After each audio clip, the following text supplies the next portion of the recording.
दोस्तों नमस्कार, मैं हूं संतोष जगताप, सेल्स और मार्केटिंग ट्रेनर, मोटिवेशनल स्पीकर। आप सभी का स्वागत है मेरे चैनल सेल्समैन नंबर 1 में।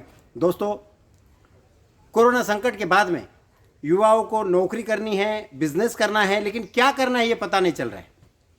तो आप जैसे कि आप जानते हैं कि मेरी कोशिश है कि एफएमसीजी से रिलेटेड जो भी नौकरी, व्यापार, उद्योग जो भी आप करना चाहते हैं उसमें मैं अधिकतर नॉलेजेबल वीडियो आपके लिए बना हुई है, मेरी कोशिश रहती है। और इसी कोशिश के कड़ी में मैं एक नई सीरीज़ आपके लिए लेके आ रहा हूँ, एफएमसीजी बिजनेस अपॉर्चुनिटीज़। तो एफएमसीजी क्षेत्र से जुड़ी हुई जो भी अपॉर्चुनिटी है, जैसे कि कोई नौकरी करना चाहता है, कोई बिजनेस करना चाहता है ना, कोई मैन्युफैक्चरिंग करना चाहता है, तो आप जो भी करना चाहते हैं उससे रिलेटेड वीडियोस इस सीरीज़ में मैं आपको बहुत नॉलेजेबल वीडियो बनाने वाला हूं और आपको देने वाला हूं। आज का जो वीडियो है वो बहुत ही नॉलेजेबल बनने वाला है, जहां पर मैं आया हूं VSL हाइजीन, जो कि एफएमसीजी प्रोडक्ट के सुपर स्टॉकिस्ट है पुणे में, जिनके पास में DS ग्रुप यानी कि पल्स कैंडी, टेरिश कॉफ़ी, गुड नाइट यानी कि गोदरेज और Top Ramen noodles, Lotte, Ching's Secret यानी कैपिटल फूड्स और नीलॉन्स, बेबी हग, पतंजलि, ऐसे कई नामी गिरामी ब्रांड का जिनके पास काम है।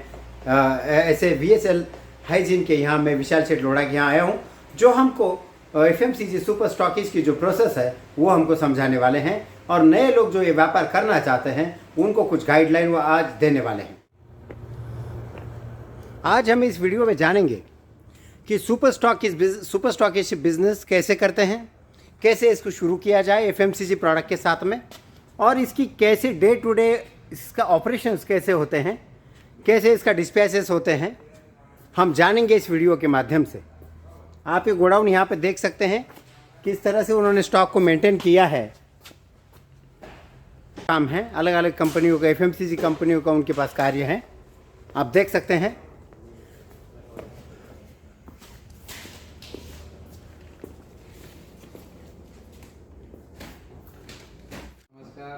आप सभी का स्वागत है दोस्तों। आज हम आए हैं पुणे में और जानना चाहते हैं एफएमसीजी सुपर स्टॉकिस्ट के बारे में कि सुपर स्टॉकिस्ट की फंक्शनिंग कैसी होती है। और आज हम अभी है VSL हाइजीन में, जिनके की जो ओनर हैं वो हमारे साथ में है, विशाल शेठ लोढ़ा। शेठ जी, आपका स्वागत है सेल्समैन नंबर 1 चैनल में। मैं विशाल शांतिलाल लोढ़ा। 2006 में मैंने डिस्ट्रीब्यूशनशिप में काम चालू किया। 2006 से 2011 तक बतौर मैंने प्योर डिस्ट्रीब्यूशन चालू किया। 2011 के बाद मैंने सुपर स्टॉकिस्ट मॉडल में काम चालू किया। धन्यवाद। आपका एजुकेशन क्या है वो जरा बताइए। मैं D फार्मेसी हूँ।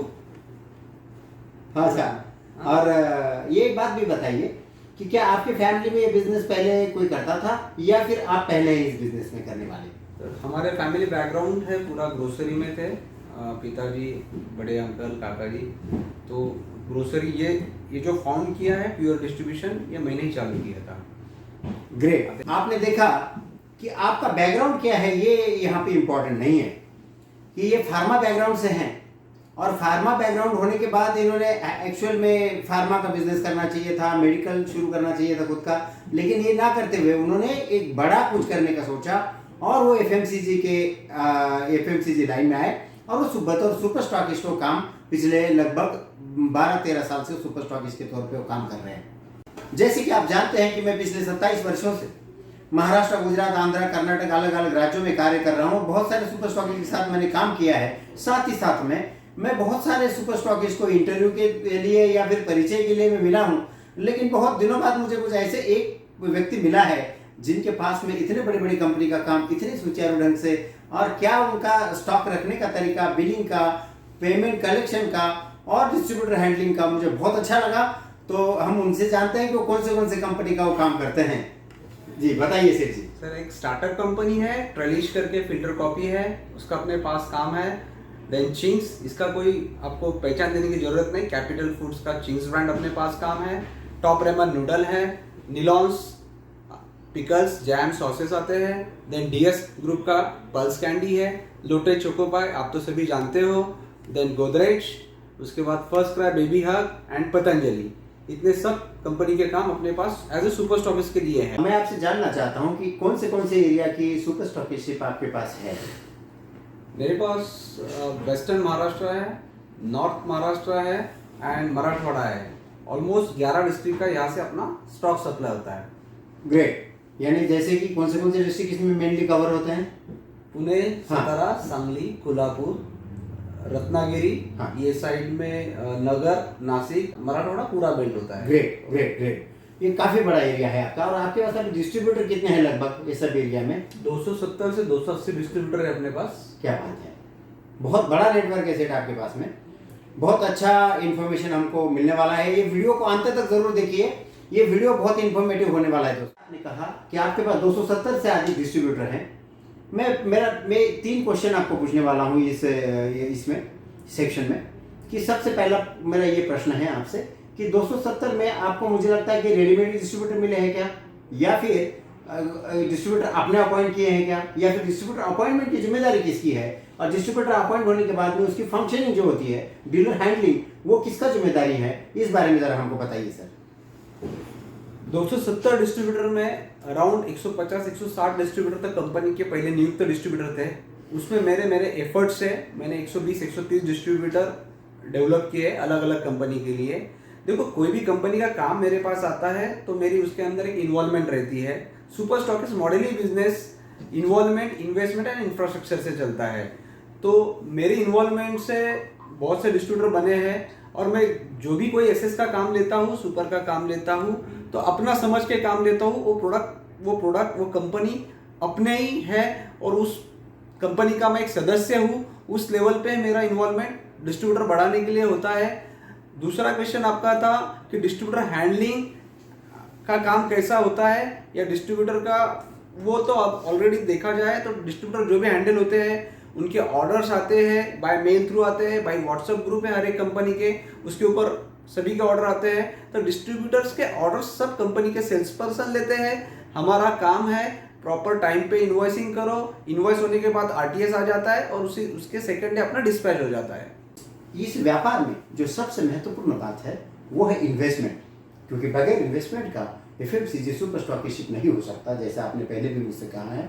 तो मैं जानना चाहता हूं कि फाइनेंस आप कैसे मैनेज करते हैं, या फिर जो भी सुपर स्टॉकिस्ट बनना चाहते हैं उन्होंने फाइनेंस का कैसा मैनेजमेंट करना चाहिए?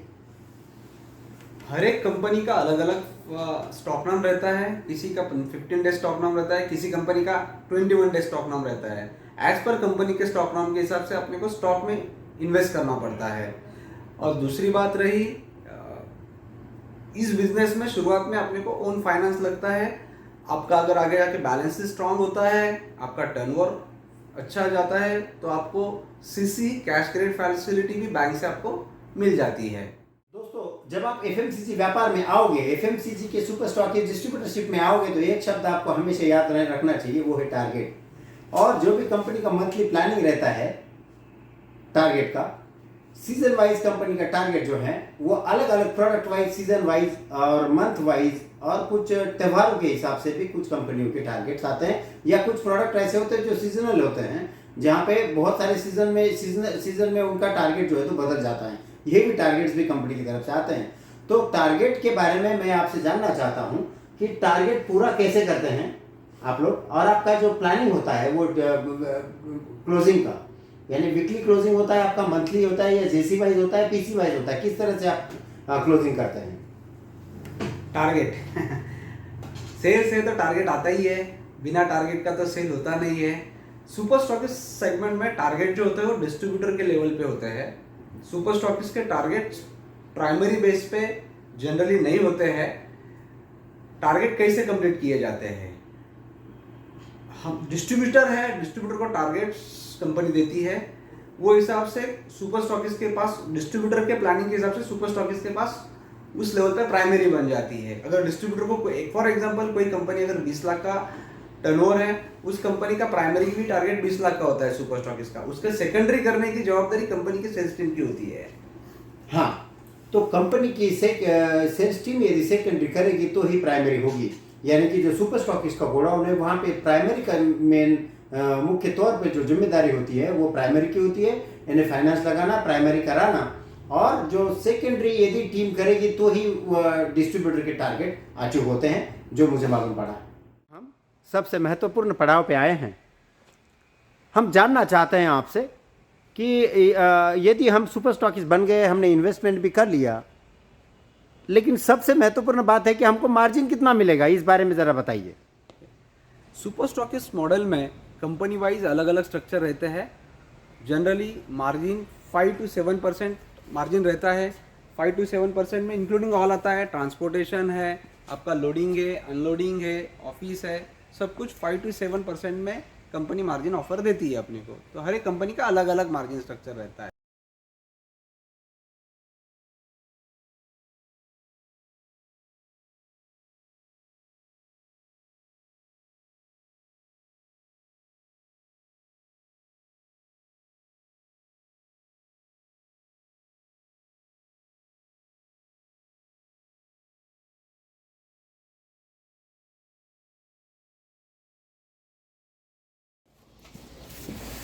इस तरह से लोडिंग होती है स्टॉक की, आप देख सकते हैं। जो ऑर्डर है उसके बिल पहले बनते हैं और बिल के अनुसार स्टॉक की लोडिंग होती है।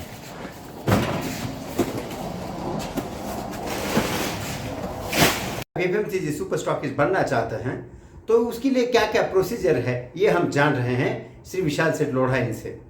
और भी हमने बहुत सारी बातें जाननी हैं। मिलते हैं अगले वीडियो में।